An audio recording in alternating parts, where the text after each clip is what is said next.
the wild. This is the wild cat. But we're living in this wilderness of Pais Basco. And why I'm showing this? To whom I want to show this? The rich biodiversity. What is the same is in Goa, our motherland. The same micro devil, how we can get flower into a flower. How can we see that? Can we see that? Can we see all that? कितें सांगूंक सोदता मोगल गोंयकारान तुमकां कशे भाशेन आमी एकठांय जावंक शकता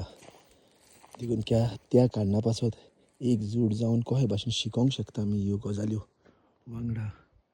एक नेचरा वांगडा रावन ही आतां वायल्ड कॅट पळय these are the wild cats of the Pius Bosco wild cats तेंच्यो अश्योच दिसता बट कितें जालें काय म्हणटा जाल्यार ह्या घरान हिंगा लागीं आहा कित्याक हेज्या उपरांत मागीर घरा ना हें तें ग्रीन हावजान आहा तेज्या हांव रावता तो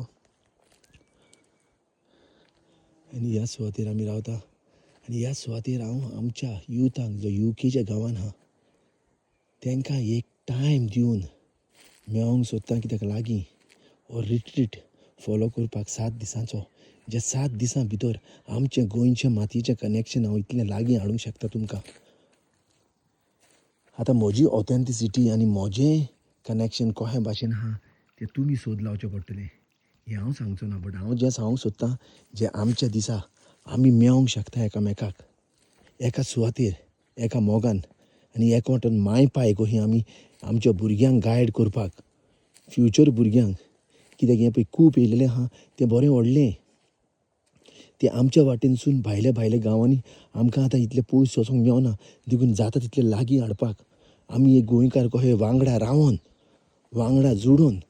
वांगडा एक कम्युनिटी कशें जावन हे फुडाकार घेवपाक खंयच्याय सुवातेर मेळपाक आनी एकामेकाक ही उमेद एकामेकाक हो मोग एकाक आमचो हो भावचार एकामेकाक दिवपाक हांव जालें आतां 7 वर्सां येता ह्या सुवातेर आनी ह्या सुवातेर एकूच गजाल घालून बसता हें म्हणटाले यज्ञ हवन जे हांचो लोकल लोक येवन बसता भोंवतणी म्हज्या आनी हिंगा बसता ह्यो तुमकां बिश्ट्यो काणयो सांगना ह्यो सांगता ही येदी येदी खोडपां हांवें म्हज्या हातीन उखल्लीं आहा आनी हिंगा बसयल्लीं आहा कित्याक हें विजन पळयलां म्हणून हांवें विजन पळयलां आमच्या गोंयच्या मातयेच्या भुरग्यां वांगडा तेंच्या वांगडा बसून हिंगा सगळे गांव पळोवपाक आनी शिकपाक एक शिकवण घेवपाक जी आमचे पुर्वजांनी पळय आमकां दिल्ली आहा कशे भाशेन भायले पासून गांवान आसून आमी आमची गोंयची सेवा करतले गोंयचे पासून वावुरतले गोंयचे निसर्ग सांबाळपाक आनी भायले गांवचे एक्सपिरियन्स घेवपाक कित्याक आमकां कळना समज ह्या घरांतले भायर कितें चलना तें जाल्यार सारकें कळना आयच्या दिसा तुमी सगळीं जाणां जाता कितें आहा कितें घडटा आमच्या आख्ख्या संवसारान कितलें दूख येयलां बट हें पयलें दूख आमचे भितरलें आमी सॉल्व करूंक जाय आमी काडूंक जाय आमचें पयलें भितरलें दूख आनी जाणा जावंक जाय की कित्या पासत आमी ह्या संवसारान येयल्या आनी कित्या पासत आमी ह्या संवसारान आमचो एक रोल कसलो रोल एक बायचो एक चेड्याचो एक घोवाचो एक प्रोटेक्टर एक प्रिजर्वर एक रिस्टोरर सो हेंच विजन आहा हेंच तुका विजन सांगूंक सोदता हांव आतां हें जुलायच्या म्हयन्यान हें जुनाच्या म्हयन्यान आख्खी फुलां भायर सरतलीं हिंगा हें आख्खें कोम दिसता पळयता तुमी